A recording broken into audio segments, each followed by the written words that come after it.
तो देखो यह इरडो का 1.36 नंबर का प्रॉब्लम है। इसमें एक एक्स एक्सिस बना दिया है और एक पार्टिकल ए है जो इस पाथ को ट्रेस कर रहा है, इस पाथ को ट्रेस कर रहा है ऐसे। और ये टेंजेंट डायरेक्शन है, पाथ पे टेंजेंट का डायरेक्शन है। और एक वेक्टर ए है जो कि हमेशा एक पर्टिकुलर डायरेक्शन में है, और डायरेक्शन मान लो एक्स एक्सिस है। ये डायरेक्शन मान लो एक्स एक्सिस है, मैंने इधर मान लिया।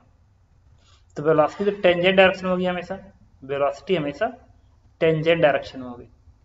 तो क्वेश्चन में ये कह रहा है कि a particle A is moving on one direction along a given trajectory with the tangential acceleration। एक पार्टिकल एक इस ट्रेजेक्ट्री पे मोशन कर रहा है along tangential acceleration, और उसका जो tangential acceleration है उसकी वैल्यू है a into tau, a into tau. अच्छा, ये a इंटू टाउ लिखा है, ठीक है, लेकिन a एक तो वेक्टर क्वांटिटी है और t भी एक वेक्टर क्वांटिटी है इस डायरेक्शन की, टेंजेंट डायरेक्शन की। तो इरडो में क्या होता है कि इसका मतलब समझ में नहीं आता इसका मतलब क्या है, बट इरडो में ये एक्चुअल में बोल्ड लेटर में होता है, तुम गलत किताब ले लिए हो, ठीक है। तो ये बोल्ड लेटर में, ये भी बोल्ड लेटर में, ये भी बोल्ड लेटर में। और जब बोल्ड लेटर में होता है तो उसको हम वेक्टर बोलते हैं, ये भी वेक्टर होगा और ये भी वेक्टर होगा। और यहाँ पे पता है क्या होगा, डॉट लगा होगा, डॉट, ताकि टेंजेंशियल एक्सेलरेशन आ जाए। तो इरडो में ये एरो नहीं दिखाता है, उसको बोल्ड लेटर से शो कर देता है। बोल्ड लेटर से शो कर दिया मतलब वो डॉट प्रोडक्ट या क्रॉस प्रोडक्ट का हेल्प लेने वाला है। तो टेंजेंशियल एक्सेलरेशन है तो डॉट प्रोडक्ट का हेल्प ले रहा है। अब इसमें अगला कह यस। रहा है where A is the constant vector. ये कांस्टेंट वेक्टर है एक पर्टिकुलर डायरेक्शन में along the x-axis, and t is the unit vector coincide with the direction with the velocity vector at a given instant। और tau जो है एक unit vector है, unit vector इसका मैग्नीट्यूड 1 के बराबर होगा, ठीक है, रहने दो। कह रहा है find how velocity of particle depend on the x provided that its velocity is negligible at x बराबर 0। कह रहा है इस पार्टिकल की स्पीड x पे कैसे डिपेंड कर रहा है। मतलब अगर ये x एक्सिस है और मैं ऐसे y एक्सिस बोल दूं, ऐसे अगर y एक्सिस बोल दूं,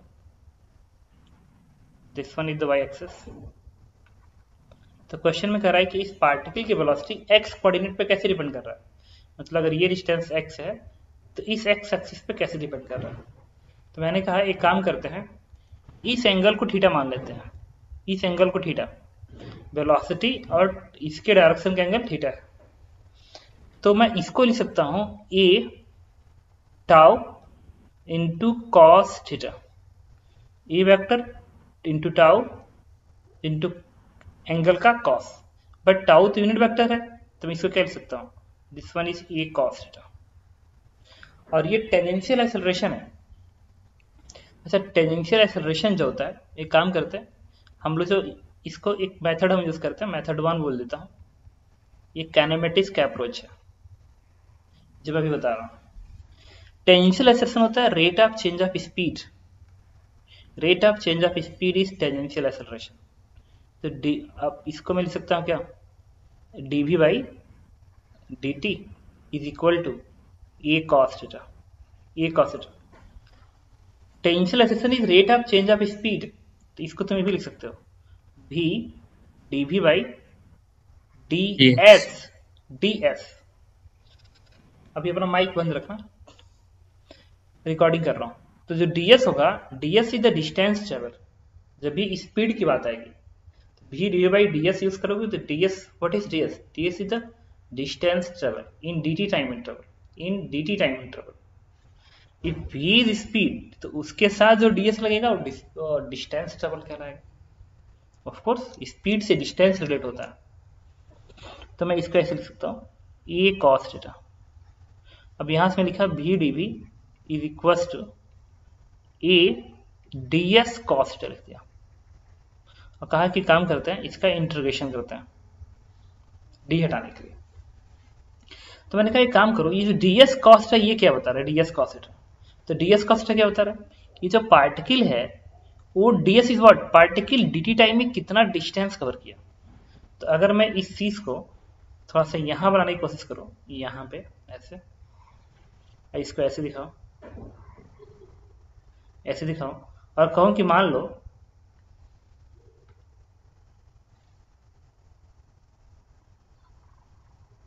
ऐसे दिखा दिया, और मैं कहूं कि मान लो dt टाइम में ये जो दूरी तय किया ना, ये दूरी, ये ds है, this is the ds distance. ds distance हमेशा पाथ के अलग आएगा, डिस्प्लेसमेंट नहीं है। ये ds होगा, और ये वाला एंगल क्या है, and this angle is theta. अगर ये वाला एंगल थीटा है तो ds cos थीटा क्या आएगा, ds cos थीटा ये दूरी आएगी, ये दूरी आएगी, ये दूरी, और ये दूरी कुछ और नहीं होगी, ये डिस्प्लेसमेंट कहलाएगा एक्स एक्सिस के अलॉन्ग। ये ds है तो ये dx, मतलब ऐसे स्पेशली दिखाया जाता है, इस तरीके से दिखा सकते हो। This is the dx, this is dy and this is ds। एक पार्टिकल अगर ऐसे ट्रेवल कर रहा है तो x में dx, y में dy, और ये दूरी डिस्टेंस टेबल, वो डिस्टेंस टेबल कैसे आएगा, dx square plus dy square का अंडर रूट से आएगा, दिस इज ds। तो अगर ये वाला एंगल थीटा है, तो ये वाला एंगल अगर थीटा है तो तुम कह सकते हो कि जो ds होगा, ds cos theta is nothing but dx। ds का जो कॉस्ट आएगा वो dx के बराबर आएगा। इसका मतलब मैं इसके जगह पे dx लिख सकता हूँ, dx। तो ये कितना हो गया, this one is a integration of dx, और this is v dv, again integration. x की वैल्यू 0 पे उन्होंने स्पीड 0 बोल रखी है, और x बराबर x पे उन्होंने स्पीड पूछी है, x के टर्म में। यहाँ कोऑर्डिनेट मान लिया x, y है, this is the x, y। तो यहाँ से क्या आ गया, v square by 2 equals to a into x. तो ये क्या आ जाएगा, v का स्क्वायर और आएगा 2ax आएगा, तो v हटाओगे तो क्या आएगा, अंडर रूट आ जाएगा। This one is answer. इस तरीके से मैंने तुम्हें आंसर बताया कि कितना आया, और तुम समझ गए कि अगर ये ds है, ये थीटा है, तो ये ds cos theta and this is ds cos theta is small dx।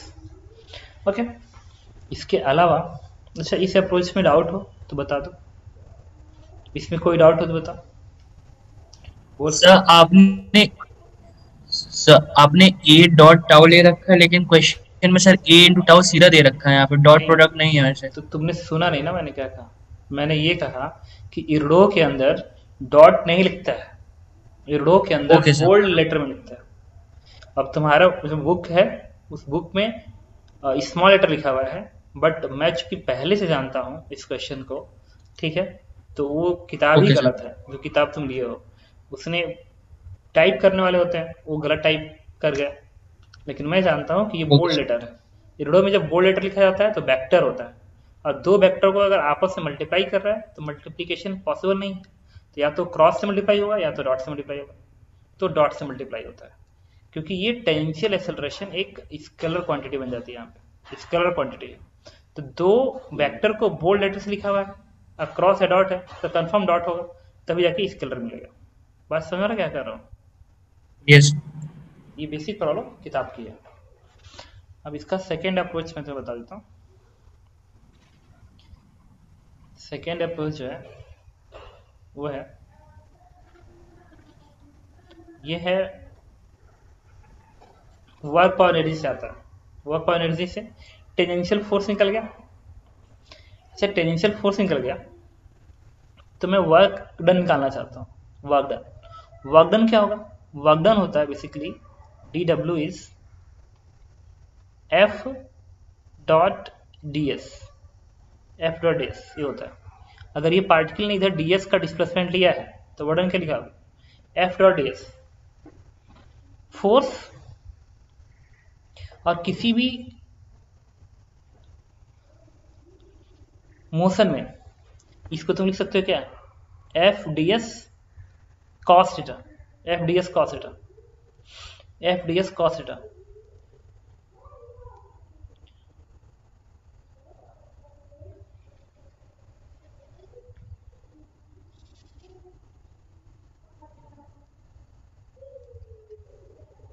लिख लिया, कोई बात नहीं। अच्छा, यहाँ पे पार्टिकल अगर इस डायरेक्शन में जा रहा है और ये वाला ds है, बता रहा हूँ ये ds है तुम्हारा, अगर ये ds है, ठीक है, तो वर्क डन सिर्फ इसी फोर्स से आएगा। इसके ऊपर हो सकता है दो फोर्स हो, एक फोर्स का डायरेक्शन ऐसे हो, this is the tangential force. Tangential force हमेशा पाथ के अलॉन्ग होता है, और एक होता है नॉर्मल फोर्स। नॉर्मल फोर्स हमेशा पाथ पे परपेंडिकुलर होता है।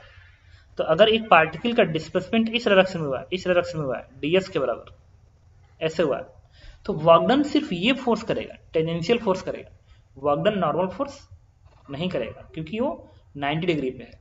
तो ये जो फोर्स है ना बेसिकली, भाई ये है डिस्प्लेसमेंट ds, ये डिस्प्लेसमेंट ds, ठीक है, ये ds है, और ये सॉरी ds तो लिखा है, कोई दिक्कत नहीं। तो मैं इसको क्या लिखूंगा, एफ टी टेंजेंशियल फोर्स बन गया। अच्छा, अगर ये टेंजेंशियल फोर्स बन गया तो टेंजेंशियल फोर्स किस बराबर होगा? अच्छा, ये कितना आएगा, एफ और ds के बीच का एंगल देखना, तो एफ भी उधर ही है, टेंजेंशियल फोर्स भी उधर ही है, और ds वेक्टर भी उधर ही है, तो दोनों के बीच का एंगल जीरो आ गया ना, जीरो।